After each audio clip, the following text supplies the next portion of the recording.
우리 주식시장이 싸다 이거 말고 매력이 있는가?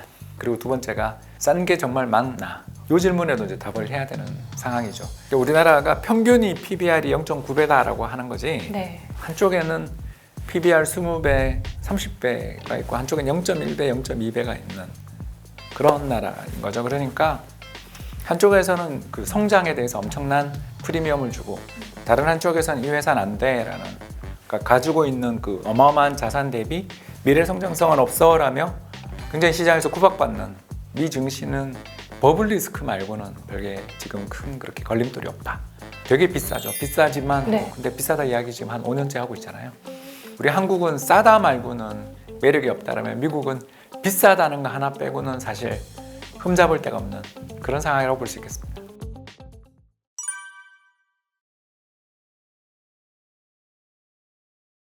안녕하세요. 돈워리 박남숙입니다.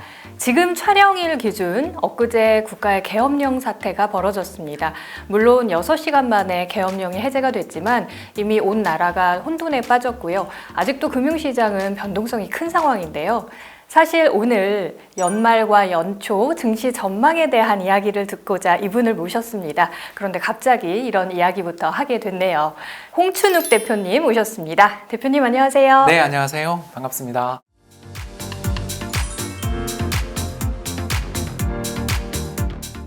대표님께서도 엊그제 잠 못 이루셨을 것 같아요. 온 국민이 그렇듯이. 국가 신인도 문제도 있고요. 이번에 이런 사태가 어떤 영향을 좀 미치게 될까요? 부정적이죠. 뭐 어쩔 수가 없는 게 일단 두 가지 면에서 부정적인 게, 첫 번째는 45년 만에 계엄령 떨어지고 또 그 과정에서 국정이 좀 마비될 가능성이 높아진 거잖아요. 그래서 네. 국정이 마비되는 과정에서 이제 저희들이 좀 걱정스러운 게, 지금 벌써 예산안 시즌인데다가 우리나라 경제 내부로 보면 수출도 뭐 그래도 수출은 버티고 있지만 내수 경기가 너무 안 좋고 특히 부동산 PF 문제에 관련되어 있는 몇몇 그룹들 이야기가 나오고 있을 정도로 경제에 있어서 어떤 정책 당국의 이니셔티브, 주도권을 가지고 일을 해야 될 상황인데 그 사이에 상당한 공백 내지는 불확실성이 증폭되는 그런 환경이 됐다라는 게 일단 부정적이고요. 네. 두 번째 부정적인 건 이제 얼마 전 뭐 파이낸셜 타임즈 보다가 이제 좀 부끄러웠는데 북한이 아니고 남한입니다. 네. 맞아요. 예. 이 뉴스는 사우스 코리아입니다 이렇게 하잖아요. 그러니까 보면 우리가 이제 27년 전 1997년 외환위기 이후에 27년 동안 국가 신용등급도 올리고 외환 보유고도 쌓고 또 대외 순자산 잔고를 쌓아서 어떻게든 좀 신뢰할 만한 나라, 또 얼마 전에는 또 우리가 글로벌 그 채권 인덱스에도 들어가고 선진국 채권 인덱스도 들어가고 뭔가 이렇게 경제 안정, 금융시장의 안정을 높이기 위한 많은 노력들을 했는데 이제 이게 좀 약간 기스가 났다. 뭔가 이 나라를 믿을 수 있는가? 이 나라에서 뭔가 또 이런 예상 못한 일이 벌어질 수 있어. 이런 우려를 좀 가져올 수 있다는 측면에서 보면 좀 불행한 일이 아닌가. 그리고 금융시장의 입장에서 본다면 일단 레벨 다운, 그러니까 이제 밸류에이션의 레벨을 올리는 데 상당한 좀 힘겨운 싸움들을 해야 되지 않을까 생각됩니다. 네, 금융시장 쪽으로 본다면 참 안타까운 일이 아닐 수가 없습니다. 국장은 절대 하지 마라 이런 말들이 돌더라고요. 그런데 올 한 해도 이 말이 불변의 진리라는 거를 다시 한번 확인한 한 해가 아니었나 이런 생각이 듭니다. 국내 증시, 이 한국 증시 외톨이 현상 내년까지도 계속 될 거라고 보고 계시나요? 일단 뭐 내년 초까지는 좀 각오를 해야 될 것 같고요. 이제 그때 돼야 두 가지 불확실성이 해결될 테니까. 네. 첫 번째 불확실성은 이제 트럼프가 정말 1월 20일 취임하면서 이 사람이 그동안 선거 과정에서 했던 그 수많은 공약 중에 무엇보다 우선적으로 취할 정책이 무엇인가 이런 거에 대한 어떤 순위가 밝혀지면 아무래도 금융시장의 불확실성이 좀 커질 거고, 두 번째는 지금 뭐 이제 현 시간 기준으로 해서 좀 탄핵 발의가 된 상황이니까 이 뒤에 이제 정치적 일정들의 어떤 일정들이 생기는 것만으로도 일단 뭐 이면 아니고 아니면 아니다라는 것만으로도 불확실성이 좀 거치는 시기가 되면 그래도 뭐 좀 안정을 찾지 않을까 생각됩니다만, 이제 모멘텀, 그러니까 이제 우리 주식시장이 싸다 이거 말고 매력이 있는가, 그리고 두 번째가 싼 게 정말 많나, 이 질문에도 이제 답을 해야 되는 상황이죠. 제가 이제 얼마 전에 3분기 실적 전망 뭐 이런 거 수집을 하는 하우스에서 데이터를 한번 받아봤는데 네. 시가총액 1위 기업부터 22 기업까지 PBR을 한번 계산해 봤어요. PR이나 PBR을 그랬더니 PBR, 그러니까 주당 순자산 가치 대비해서 0 근처에 있는 기업들과 10, 20 기업 기업들밖에 없고, 그러니까 1배나 2배 정도에 있는 건 삼성전자밖에 없더라고요. 그러니까 우리나라가 평균이 PBR이 0.9배다라고 하는 거지. 네. 한쪽에는 PBR 20배, 30배가 있고 한쪽엔 0.1배, 0.2배가 있는 그런 나라인 거죠. 그러니까 한쪽에서는 그 성장에 대해서 엄청난 프리미엄을 주고 다른 한쪽에서는 이 회사는 안 돼라는, 그러니까 가지고 있는 그 어마어마한 자산 대비 미래 성장성은 없어라며 굉장히 시장에서 구박받는 그 극단의 종목들이 대부분이지, 성장주에 대한 극단적 프리미엄과 또는 저평가 종목에 대한 극단적인 냉대 사이에서 뭔가를 좀 해보려던 게 밸류업이었는데, 그 밸류업도 그동안 효과도 없었는데 이제 동력도 상실했으니까 시장에 이제 재미가 좀 없는, 그래서 모멘텀이 싸다 말고 있냐, 근데 그것도 싼지 의심스러운 부분도 많다, 이렇게 말씀을 드린 거죠. 아, 그렇군요. 좀 극단적이기 때문에 중간층의 기업들이 좀 부족하다고 볼 수 있겠는데요. 반대로 미국 시장에 투자하는 이른바 서학 개미분들 호재가 많았던 한 해였습니다. 오늘 새벽 마감한 뉴욕 증시도 3대 지수 모두 최고치 경신 랠리를 펼치고 있고요. 특히 엔비디아를 필두로 AI 관련 반도체주의 상승세가 상당히 가팔랐거든요. 내년에도 이런 흐름이 계속된다고 보고 계시나요? 네, 뭐 근데 이제 그 미국 증시에 대해서 이렇게 공부를 해보면 예. 올해 한 25% 올랐더라고요. 근데 한 25% 올랐는데 과거에 25% 오른 다음에 봤더니 플러스 경우가 되게 많아요.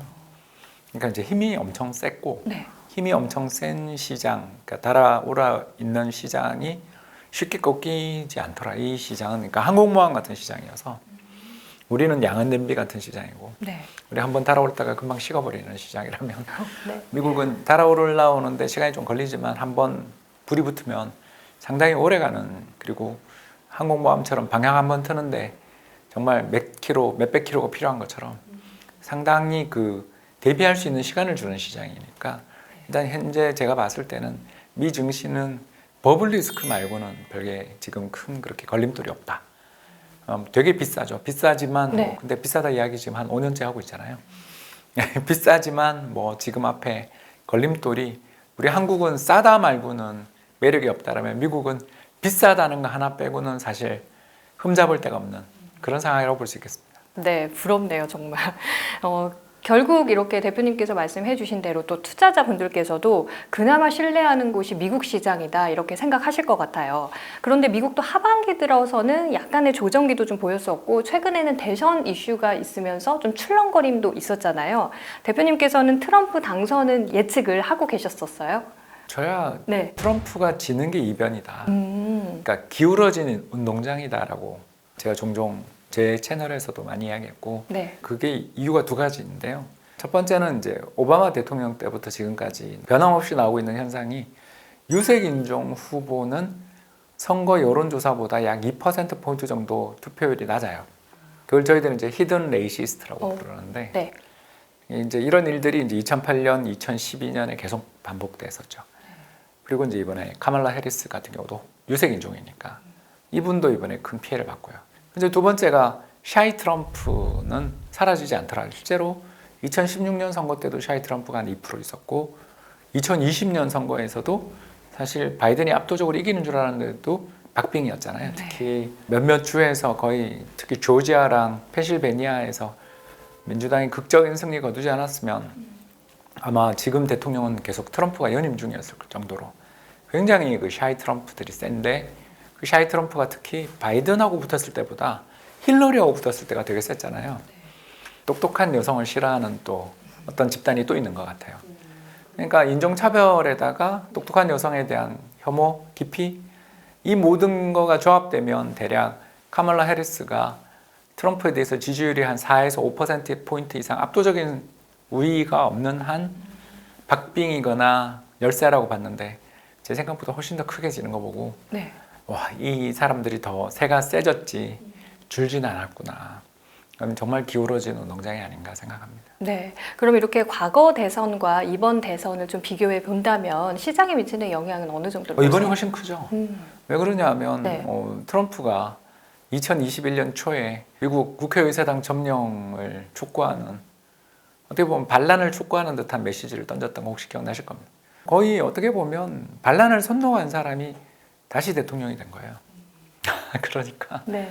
이 사람이 이제 뭐 표현이 좀 그렇습니다만 정말 대통령이 돼서는 안 될 사람이 국가의 헌정 질서를 무너뜨리려고 했던 사람이 대통령이 된 거잖아요. 네. 그런 사람이 대통령이 됐고 이 사람은 또 전범 패배가 자기는 승리를 빼앗겼다라는 쪽으로 계속 이야기해온 사람이잖아요. 그렇다면 이 사람 대통령 돼서 어떤 짓을 할 것인가? 아마 마지막 이번이 이제 그 법률에 제정돼 있으니까 2번밖에 못 한다라고 루즈벨트 이후에 이제 2번밖에 못 한다고 돼 있으니까 네. 이번이 마지막 임기니까 자기가 마지막 4년 동안 해보고 싶은 거 다 해볼 텐데 왜냐하면 지금 레드 웨이브가 나서 네. 상하원의 대법원까지 전부 공화당이 장악했으니까 그 역사상 가장 힘센 대통령이거든요. 그런 점 그리고 또 차기도 제가 봤을 때 JD 벤스 부통령이 또 다음 대통령이 될 가능성이 굉장히 높은 그러니까 선거판이 네. 이런 점들을 생각해 보면 뭐 저기 민주당에서 힐러리 나온다 그러잖아요. 그러면 뭐 거의 승부가 안 될 텐데 아직도 민주당은 이제 정신을 못 차린 정당이고 이런 점들을 우리가 생각을 해보면 앞으로 이쪽 트럼프 대통령의 충격이라는 게 말도 못하게 컸고 이번에 그 금리나 외환시장 보면 트럼프가 대통령 될 거라는 거에 대해서 걱정은 했지만 막상 당선되니까 우리 달러에 대한 원화 환율 급등하는 것부터 미국 시장 금리 급등하는 거 보셨잖아요. 그러니까 예상 못한 결과고 충격이 굉장히 큰 충격이 지금도 시장에 나타나고 있다고 볼 수 있습니다. 네. 그 영향력이 과거보다 훨씬 크다 이렇게 보면 더 되겠네요. 독해져서 돌아왔다. 더 독해져서 돌아왔다 정말. 예, 올해 금융시장의 큰 이슈는 정말 금리였습니다. 상반기부터 금리 인하 기대감이 계속해서 좀 반영이 됐었고요. 또 9월에 미국 연준이 B컷을 단행하면서 이제 금리 인하는 뭐 당연한 거다 이렇게 생각을 했었는데 하지만 최근 미국 경제가 생각보다 견조하면서요. 금리 인하 속도 조절론에 대한 이야기도 나오고 있습니다. 금리는 앞으로 어떻게 전망하고 계세요? 네, 금리를 인하하면 안 된다고 봅니다. 네. 예, 그러나 하겠죠. 그러니까 문제가 내년에 이제 생기겠죠. 어떤 문제? 예, 뭐 버블 자산시장 버블이 주식이나 부동산 모두 역사상 최고치거든요. 네. 그러니까 이런 상황에서 금리를 인하한다. 제정신인가? 그러니까 슈거데디처럼 되는 뭐라고 조금만 부탁하면 바로 말 잘 들어주는 그런 데가 된 거죠. 연준이 굉장히 우습게 보이는 시장의 참가자들한테는 미 연준이 굉장히 지금 우스울 겁니다. 일단 굉장히 큰 미스테이크 9월에 B컷 한 건 굉장한 실수였고 그러면 11월에 중단했어야 되는데 11월에도 또 금리를 인하했고 자산 가격이 이렇게 뜨거운데 PER이 지금 23배 해서 이제 드디어 1999년 IT 버블 이후 지금 최고치인데 이렇게까지 주식시장이 뜨겁게 달아올라 있는 상황에서 또 금리를 인하한다는 건 역사에 죄를 지을 수도 있는 일이잖아요. 네. 좀 지금은 매가 필요한 시기죠. 네, 그런데 못할 것 같으니까 이제 이런 걸 생각하면 제가 연준 의장이라면 저는 이 연준은 동결해야 된다. 그런데 동결을 못할 것 같고 그게 이제 내년 미국 경제 아까 말씀드린 것처럼 미 증시의 최대 리스크 요인은 버블 리스크지 다른 건 없는 것 같다. 금리가 경제가 이렇게 좋은데 금리가 인하되다니 네. 뭐 하는 정책인지 모르겠다. 정치적으로 너무 얽혀있기 때문에 상당히 어려운 것 같습니다. 그러다 보니까 환율의 변동폭도 상당했어요. 1,300원 선까지 내려가던 달러가 미 대선 이후에 1,400원 선을 다시 또 터치하는 모습을 보이면서 달러 강세가 계속해서 이어지고 있는데요. 마찬가지로 트럼프 정부 정책과도 좀 연결지어 볼 수 있을 것 같습니다. 내년 환율은 어떻게 전망하고 계세요? 상고하저이길 희망합니다. 희망하신다고요? 예, 왜냐하면 이제 뭐 트럼프한테 달린 거니까. 네. 일단 두 가지 전제를 달겠습니다. 첫 번째는 대만이랑 중국 사이에 무력 충돌이 없다. 이거에 대해서 일단 좀 전제를 깔고 네. 이거가 벌어지면 뭐 환율 2,000원도 넘고 3,000원도 가겠죠. 왜냐하면 뭐 그런 일이 벌어지는 순간 일단 한국이나 일본, 대만 경제는 뭐 일단 거의 위기를 맞지 않을 수가 없으니까. 그리고 두 번째가 우리나라 내부에서 정치적 변화가 유혈 사태까지는 안 간다. 이번에도 간발의 차이로 막았잖아요. 네. 누구 피 흘린 사람 없이 그냥 유리창 몇 장 깨지는 정도로 끝났으니까 그래도 우리가 지금 이렇게 방송 찍고 있는 거잖아요. 네, 그렇죠. 그러니까 이런 두 가지 전제를 깔고 이야기하면 네. 일단 우리나라가 지금 경상흑자가 너무 커요. 환율 1,400원대에서 국제유가 지금 60불대입니다. 그리고 국제유가가 폭락하면 식료품 가격도 폭락하죠.